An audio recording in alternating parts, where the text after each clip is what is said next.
ব্যক্তির ব্যক্তিগত মতামত, যেখানে আয়েশা নিজে বলতেছে তার বয়স ৯ ছিল সহবাসের সময়, সেখানে আরেক বেটায় ঐতিহাসিক এসে যদি বলে আয়েশার বয়স ৫৪ ছিল, এটা কি আমরা অ্যাকসেপ্ট করতে পারি? না, এবং আমরা কেউই সেটা অ্যাকসেপ্ট করতেছিও না। আমরা সবাই তাহলে ৯ বছর এটা তো কোনো মতান্তরই না। এটা হচ্ছে কিছু মানে মাথা পাগল লোকের কিছু মাথা পাগলা কথাবার্তা। এইগুলার কোনো মূল্য ইসলামে নাই।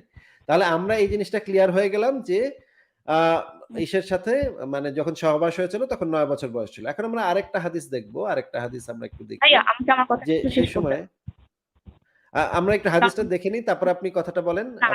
আমাকে একটু কমপ্লিট করতে দেন। আমার আর বেশি সময় নাই। না, আপনার সময় থাকতে হবে তো। আমাদের তো এই আলোচনা তো আমরা প্রমাণ করব তো আজকে যে নবী মোহাম্মদের ধর্ষক ছিল, শিশু দর্শক ছিল। এই মোটেও জিনিসটা কোনো আমি শিশু প্রমাণ করব, নবী আপনি মোহাম্মদ প্রমাণ করবেন।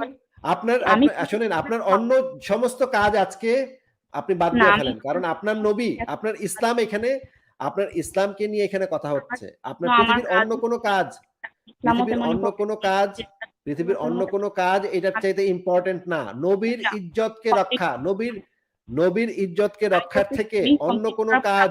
আমাকে কোনো দলিলই আচ্ছা, দেখানোর আবুল ফজল প্রয়োজন ভাই, উনি কথার মাঝখানে কথা বলে যাচ্ছেন। আমি ওনাকে একটু মিউট করে আমি একটু কথাটা শেষ করে নিই। আবুল ফজল ভাই, আপনার কি মনে হয় একজন সাচ্চা মুসলমানের কাছে নবীর ইজ্জতের থেকে বড় কোনো কাজ থাকতে পারে? না আসিফ ভাই পারে না।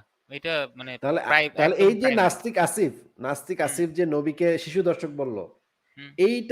এইটাকে পরাস্ত করার থেকে জরুরি কাজ কি? একজন মুসলমানের জীবনে আর কোনো পৃথিবীর আর কোনো কাজ থাকতে পারে না, তার? না, না, না, না, পারে না আসিফ ভাই। তাহলে তো প্রশ্নই ওনার ওঠে না। আজকে থাকতেই হবে।